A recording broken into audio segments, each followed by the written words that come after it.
Good morning, guys. It's bright and early in the gamer garage. I just got the kids on the bus. I'm going to show you what I picked up off Marketplace last night, and I'm going to show you what I picked up on the weekend here, too. It's kind of cool. This Spydor Tim and I picked up on the weekend. It's always been my favorite Motu vehicle. The legs are in it really good. There's nothing broken on it. I just need the guns in the eyes. Hopefully I can find those 3D printed because I don't want to pay for originals. Just finding the body of this is probably 50 bucks. Mid condition, it's probably 100, guys, give or take.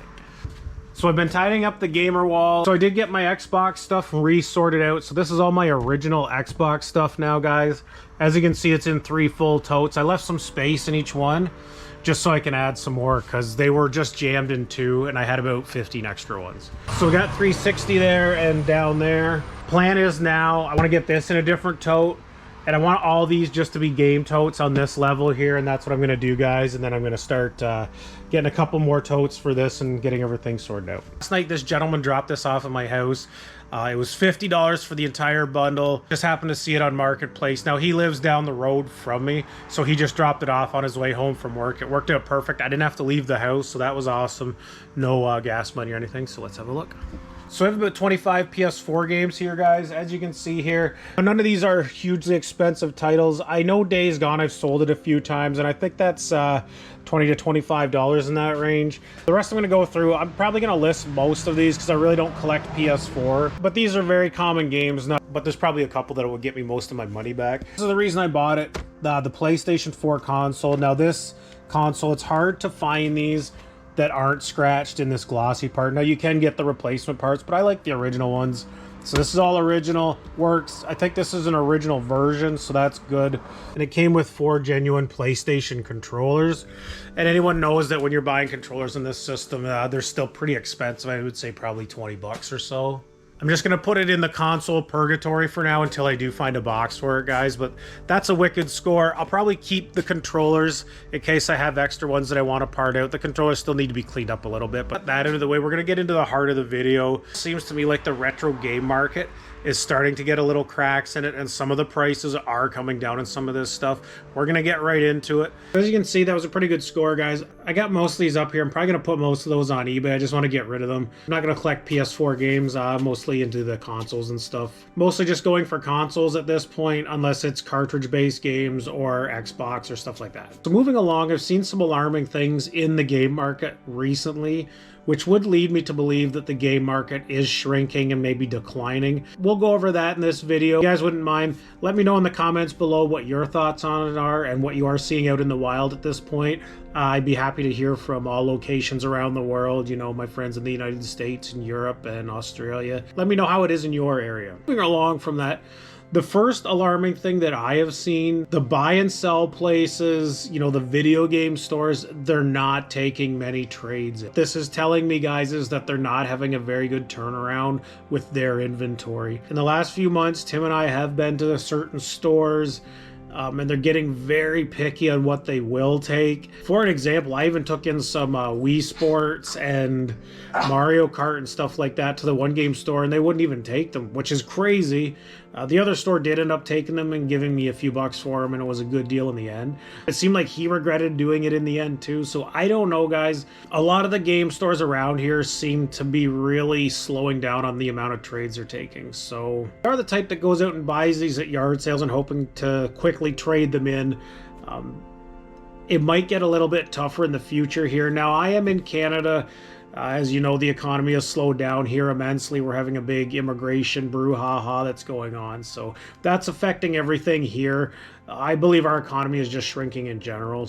But if these stores are not selling much product, not going to take this stuff in, this is a huge sign that the market is getting a little bit softer and this people aren't buying this stuff. Go into these game stores, they have so much just what I would call fodder games, you know, those $15, $20, even $10, $5 games there. And it's like, they're games that everyone pretty much has. And I think during the craze, they just bought so much of this stuff, they were buying everything. And now they're just sitting on a ton of inventory that I would deem is pretty much useless at this point. It's very hard to get rid of. Even at our yard sales, selling those $5 games, you're lucky if you get $1 for them, guys, and that's just the way it is now. Another point here, the big content creators on YouTube, the ones that deal with the video game things, you'll notice that they have diversified how they're trying to move their product. I'll give you a few examples here. From what I've seen lately, we'll take Chase After the Right Price, for example. Now, buying huge collections, they have went to more of an auction model where they're making less money, but they're moving the inventory out quick. They pay about half of price charting for the stuff they get, I believe. But this tells me the fact that they've scaled back on their Amazon and eBay stuff, that the online sales are soft, guys, and this is a way to keep their product moving. Even though they're having to sell it at a lower price, if they aren't putting stuff on eBay and Amazon as much anymore, then obviously to me the game market is just not that great at the moment, guys. Now, don't get me wrong, it's still going okay, but it's not as good as it was, and stuff just does not sell that quick. And I have a lot of eBay listings that have been sitting for a year or two, and they do sell, but they're very slow. But I've noticed some platforms have really slowed down, like the PlayStation 3. PlayStation 2 isn't selling as much anymore.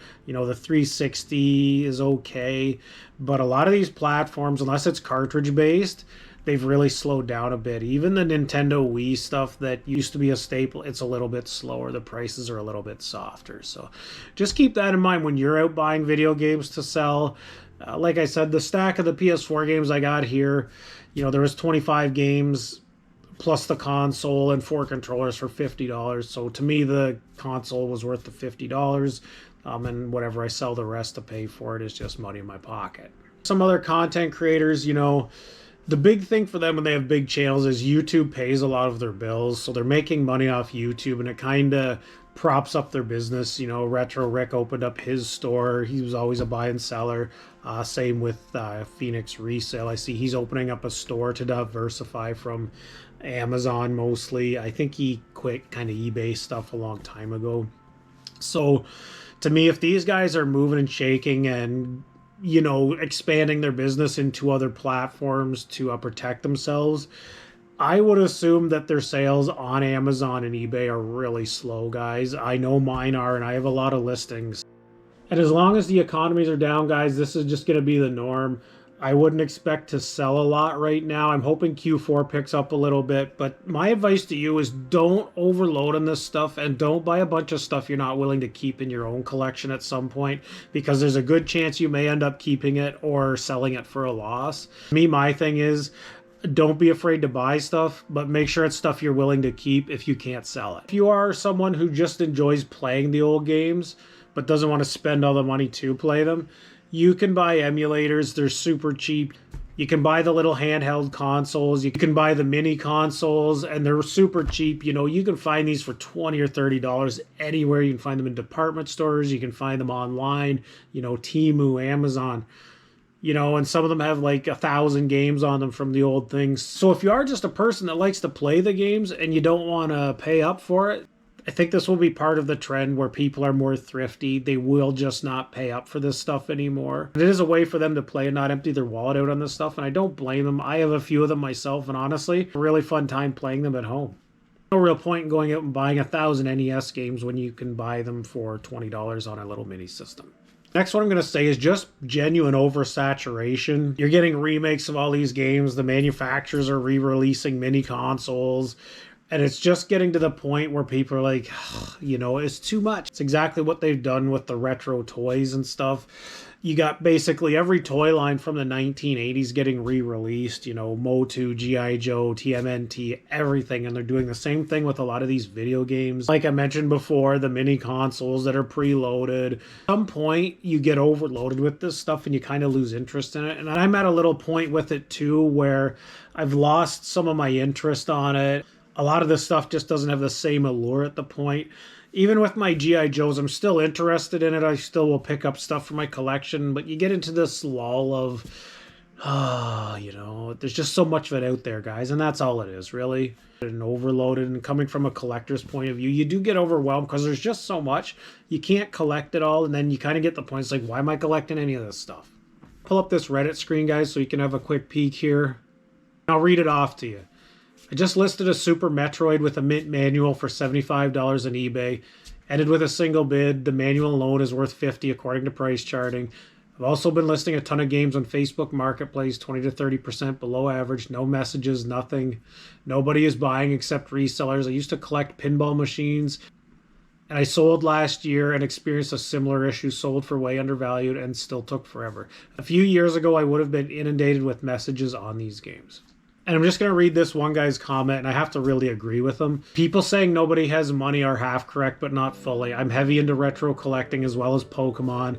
I listed Pokemon cards for sale yesterday above recent comps, and it sold within 2 hours. But when I list my extra copies of games, it takes weeks and well below market value to sell. We're just seeing a shift in the hobby currently where it's a down period for retro games. This happens all the time and then they become hot again. But let me tell you, the money people are spending in other hobbies such as Pokemon is sickening. Now, I do agree with them. Pokemon stuff is crazy. People are spending so much money on that. It's unbelievable, honestly, guys. I don't really understand the hype. Maybe it's because I'm a boomer, I don't know, but these guys, I have to agree with their sentiment. Listing a lot of video games on Marketplace, not had much luck selling video games on Marketplace. Consoles, yes. Video games, no. But again, most people are getting frustrated with Marketplace because people like this. Now, see where he put, oh, I listed them 20 or 30% market value on fucking price charting. No one gives a fuck about price charting in the real world, guys. I don't give a shit about it. You know, the average person buying these video games and stuff for themselves don't give a fuck about price charting. All these idiots on YouTube and blah, blah, blah, price charting this, the real world, nobody cares about price charting. Photo convention people are going to be like, yeah, price charting, blah, blah. Casual collectors, price charting means nothing. If I get a percentage of price charting, usually when I see someone put something like that on an ad, it's just an instant skip through. If you're on Marketplace and you're scrolling through and you see, oh, prices in description, it's like, if you're afraid to put the price up front, don't bother listing the item because it's just a scroll by and it's a kind of a bait and switch, honestly.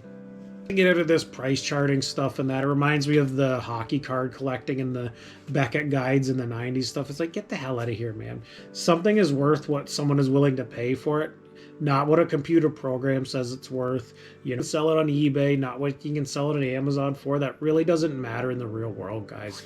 And I think a lot of these people that are buying and reselling locally are figuring that out. And you go right now, if you go on your own Marketplace area, it's probably inundated with a bunch of this crap on there that people think they're going to get price charting prices for minus 10%, like they're giving you a big deal or something. It's just my opinion from being a casual collector for the past, 20, 30 years, right? Kind of circle back to the YouTube community. You will notice these YouTubers that have video game stores. That's the main thing that they're focusing on now besides the video games. It is the Pokemon cards and Magic the Gathering and all this. That is what is hot right now, guys. You'll even see these YouTubers go and interview video game store guys and that. And a lot of times they will say the video games are not making the money. All the money they are making currently are from Pokemon cards and Magic the Gathering and, Warhammer. I think there's cards for that. I don't know. There's a bunch of that stuff. I'm not really into it, but that's where the big money is right now. The retro game stuff is soft, guys. Don't overpay for this stuff. This is collectors. If we refuse to pay for this stuff, at some point people will sell it, whether it's for a loss or they break even. As long as these bozos keep paying full price just because people on YouTube are telling them to, going by price charting, and this will be a crappy market. On that note, I've probably carried on a little bit too long about this topic, but I have seen a decline on my local Marketplace and online. You let me know in the comments below what you've seen for your eBay stores and what you've seen locally. I'd be glad to hear from you. As always, please like, comment, subscribe. I really appreciate it, and I will see you on the next one. Peace.